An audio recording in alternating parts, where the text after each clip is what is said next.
when he was young. And people said, "Are you going to have a second one?" I was like, no way. No way. No way. I couldn't manage it.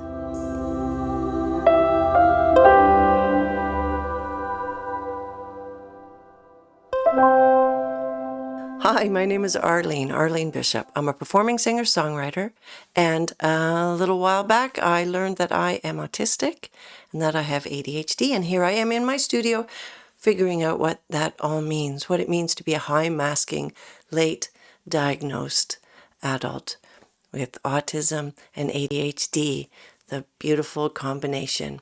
And I'm going to talk about something that I've tried to talk about before, but I couldn't talk about it. So I'm going to give myself a little bit of leeway, and I'm going to put my my full candor setting, full disclosure setting.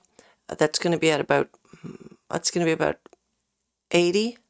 All right, so I'm going to hold some stuff back.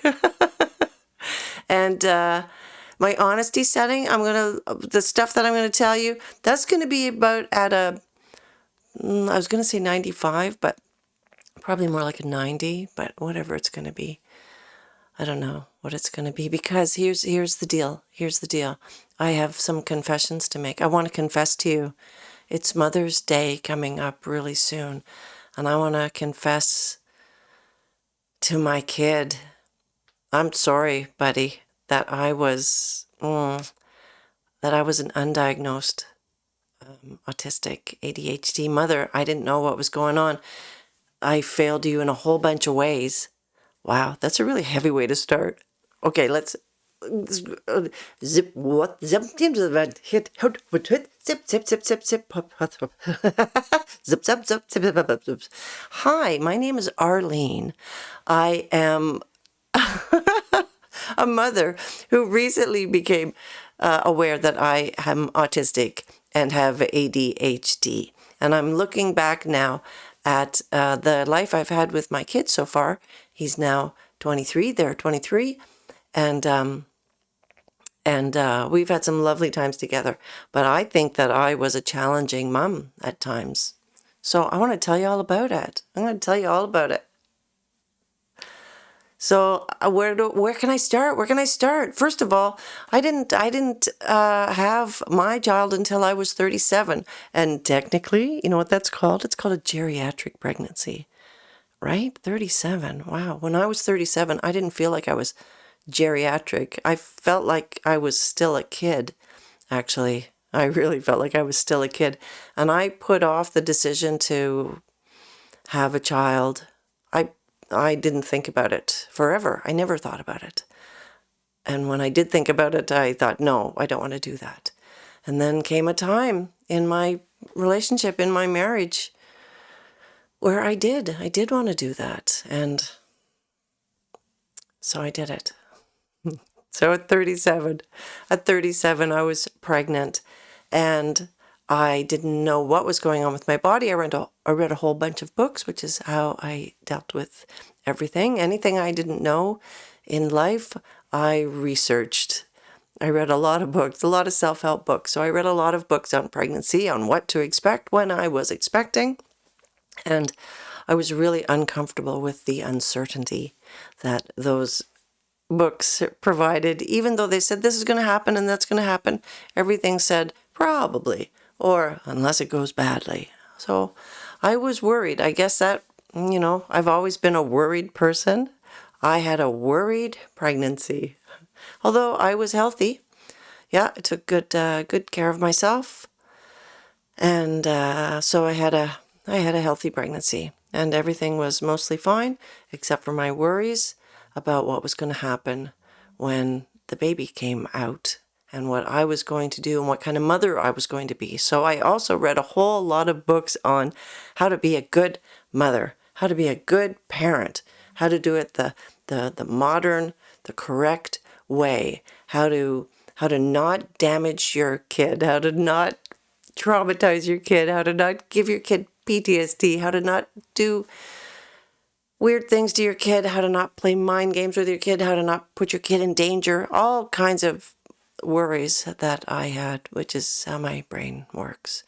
Lots of planning, lots of anticipating, lots of possible scenarios playing out in my mind. So I researched the best ways to be a parent. And, it didn't really work out the way I had planned at all. Not that I really had plans. I kind of had hopes, not really hopes. It's hard to explain. I was really looking forward to meeting this person, but man, was I freaked out and worried. And when I was 34 weeks pregnant, September 11th, 2001 happened in the U.S., where there was a, terrorist attack, and it was very concerning and very upsetting to the whole world. And I went into labor. Yeah. Okay, turned out to be false labor because I was stressed out. But at that time, I didn't pack a go bag. I packed an apocalypse box. I suddenly remembered my lifelong fear of what I was going to do in the apocalypse. And I suddenly realized now I'm going to be a baby holding a person in the apocalypse. That's my responsibility. What am I doing? All right, so not very lighthearted, not very scrub the bathtub, fluffy toys in the baby's room planning. I was worried. I was so worried. I'm sorry, son. I was so worried. Anyway, then when I went into labor, I had an experience which I now understand is related to the fact that I'm very disconnected from my body. So I didn't really understand that I was in labor. I didn't really understand what was going on. I couldn't connect the feelings that I was having with the book reading that I had done. And when my water broke, I don't know, should there be a trigger warning? Should I have done a trigger warning to this? When my water broke, I didn't know, is that what that is? Is that what that is? And when I went to the hospital, and it turns out the baby was in distress. So all those books that I had read about how I was going to be, walking the neighborhood through my labor, no, none of that happened. I was in a hospital room, stuck in bed with all kind of monitors on me, and I learned why it is. Is this true? At least the maternity ward that I was in didn't have windows. The room that I was in didn't have windows. And I thought, it's because I would jump out the window. Labor, I still remember labor. I feel like I remember it pretty vividly. It was like being electrocuted every 3 minutes for about a minute and a half. It was a really intense experience. And then I opted for the possibility of being paralyzed by getting an epidural. And then I didn't push hard enough. And I didn't have a very good attitude during my labor. I was freaked out. You know what? That makes me sound like I was a bad patient. I would like to clarify. I was a very good patient because I've always been very good at masking. I've always come across as having it together, not being worried, and being pretty lighthearted about things. So while I was absolutely freaking out on the inside, I was totally calm on the outside, which my marriage counselor later described as having a flat affect. And, as you can see now, I laugh. When I'm nervous, I laugh. That's what I do. I like to laugh. But anyways, where was I? Oh yes, strapped to a bed. And right, and I pushed and I pushed and I pushed and I pushed and I pushed and I pushed and I pushed, and I don't know how to push. What a weird, it's the weirdest instruction, right? And my brain, now I know my autistic brain, the instruction to push, it's a weird thing. I don't know how you push those. I'm trying to do it now. I don't think I can, and there's no baby in there now. What's the point? Oh, the point is that he didn't want to come out at the time, and eventually we needed assistance. A little vacuum helped to bring him out the rest of the way. And then when I saw him, when he was in my arms, yeah, love. I loved him. And so from then on, I needed to fulfill my oaths that I made to my baby, right? And so that then began my vigilance to protect him and to be a good mother, right? Which meant first night I had to stay in the hospital. Hospitals are, I don't know. If there's anybody out there who's like, I love staying at the hospital. Staying in a hospital is not like staying in a hotel. I've never been in a hospital before, and I've never been in a hospital since. No, that's not true. Overnight. I've never been overnight in a hospital since. It's not like being in a hotel at all. It's awful. And I didn't sleep. And I couldn't get the breastfeeding started. And that's, some like aggressive nurse coming at me, grabbing at my body, telling me that it's an easy thing to do, was really unpleasant. And eventually it happened, and eventually he peed in his diaper, which was the requirement that he needed to pee. And then we could take him home, which was what I wanted. I really wanted to be home and to start a new routine. Is this going to be a really long story? Okay, I just want to check in where my candor levels are right now. Pretty candid, I think I've been, and honest. I think I've been pretty honest. Am I coming across well? Do I seem like an awesome pregnant person at the time? Anyway, so then you have a baby, right? And so the constant change with the baby. I could not sleep. I couldn't follow that rule of sleep when the baby sleeps because I couldn't sleep. It was really hard on my brain. We had a hard time breastfeeding. I had to go to a breastfeeding clinic. That's where we spent our first few days, is going back and forth to this clinic, learning how to do things, treating his jaundice, using this contraption to breastfeed and stuff. I felt like a failure. It didn't come naturally. There was none of the beautiful oatmeal-y, motherhood, forget the pain, bond with your baby stuff. I was freaked out. I did have some music, though. I had this CD, this meditation music that I put on every time we breastfed, my son and I. And it helped to relax me. And it helped to relax him, I guess. I guess me being relaxed him. This is getting to be a boring story, except to say that he didn't sleep. I didn't sleep. He didn't sleep. He slept when I was holding him. And I slept when his dad could hold him to sleep. And then I could sleep for a while. But for the first long time, I didn't sleep. Certainly during trying to get the breastfeeding started, I didn't sleep. We had to go through this crazy regimen. Like every 40 minutes, I had to try to breastfeed for 20 minutes or something. Like it was insane. That sounds insane. Every 2 hours I had to breastfeed for 20 minutes. I don't know, whatever it was. See, it affected my brain. Anyway, lots of changes. Babies change constantly. And so I could never really get into a routine. I had a hard time taking him out, going out and having fun and being out in the sunshine and stuff. It was all very overwhelming, but I knew that it was good for him, so still did it and dragged myself around. And my body was pretty damaged.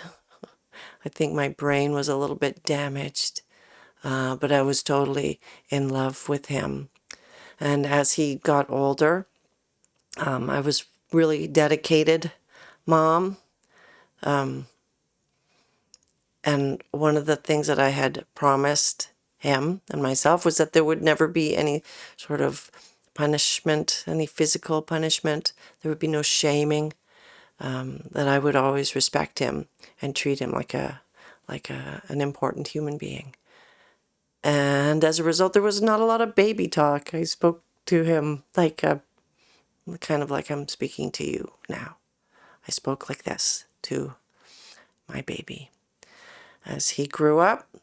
And let's see, we never really went out, my husband and I, no, my ex-husband, my friend now, we never really went out because I could not get my head wrapped around a babysitter. I had a bad experience, trigger warning, an SA experience when I was young, and I did not want my son to experience that.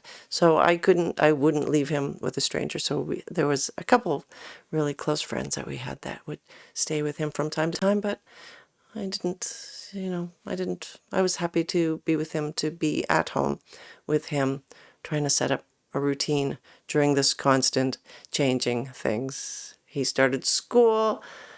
It was difficult. He didn't want to go to school. He held on to my leg. It was a heartbreaking thing. It was difficult to balance. I got overwhelmed, but again, I don't want to paint a picture of me being an outwardly overwhelmed person. I was an inwardly overwhelmed person. Outwardly, I was calm and polite and kind and patient, which I've always been. I believe in being patient. Being patient is a good quality. But inwardly, I was worried almost all the time. I worried for him that he was feeling abandoned, that I had left him at school, or that I had left him later, at daycare. I worried for him, but I had to work, people got to pay the bills. Got to buy those booties with something. And what do I want to say? So when he was small, it was tricky. It was so tricky, in fact, that when his dad and I split up, I guess it was kind of better, actually, when we were split up, and our boy, 50% of the time with me, 50% of the time with his dad.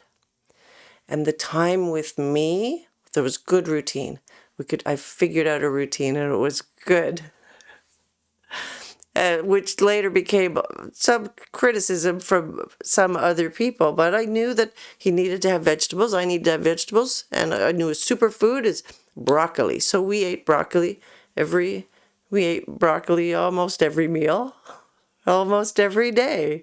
And he liked, the foods that he liked. He had those foods every day. I had no problem with feeding him the same foods every day, and me eating the same foods every day. I didn't know that was an autistic thing. Perfectly happy to eat the same foods every day. Criticism later that I didn't teach him to eat, spicy, weird, crazy foods. He wasn't interested in trying those foods, and I wasn't interested in trying them either. So, sorry. Sorry, son. You don't have a very wide palate due to your mother being neurodivergent. Let's see, what else? He was a shy kid, and I didn't feel like pushing him. He had a few friends. That's all he wants to have. That's all he needs to have. He doesn't want to play in sports. I'm not going to make him play in sports. He didn't want to do after-school things. I'm not going to make him do after-school things. We just did things that he liked to do and I like to do. So things that he was interested in, yeah, totally cool. We could lose ourselves in his interest, which became my interests. And as he got older and when TV watching became a thing, it was delightful to have shows that I could share with him and then movies that we could share. Those were good times. So I don't know Now that I'm saying it, I guess I don't sound like a terrible mother. Yeah, I've been a really supportive mother, but you know what? I never made him clean his room. I would talk to him about cleaning his room. I would get cross with him and discuss that I was cross with him about cleaning his room. I would encourage him to clean his room. I would try to figure out ways to help him clean his room. But ultimately, I thought it doesn't really matter if he cleans his room. You know, as long as there's nothing growing in there or making a nest or dangerous in there. It's his space. He wants it to be like it is. So I guess that's it. He turned out great. He's 23. He's very smart. He's an educated person. He's well liked. He's funny, compassionate, helpful, reliable. Yeah. He's very tall. He's very protective of the people around him. And I admire him a great deal. So, it's Mother's Day coming up. And maybe I don't need to be so hard on myself. Because actually, when I think about it, yeah, I was worried. Really worried. I still worry. But it turned out okay. And I'm lucky. I think I got a good one. I think it's okay. You know, when he was young and people said, "Are you going to have a second one?" I was like, no way. No way. No way. Couldn't manage. I couldn't manage it. Oh, yeah. So it's been nice. It's been nice being a mother. Turns out, yeah. That's what I turned out to be, among other things, is a mother. So thank you very much. Thank you for coming by. That's my confession. Are you a mother? Are you a father? Undiagnosed? You know, did you do that and have these kinds of challenges and you didn't know what they were? I don't know if I even described them very well. I don't know. I don't know if I have the energy to try to re-describe them. You know? Anyway, you take care of yourself. I'm going to take care of myself. Oh, and let's take care of some other people too while we're doing that, all right? And I will see you soon. Thank you. Bye-bye.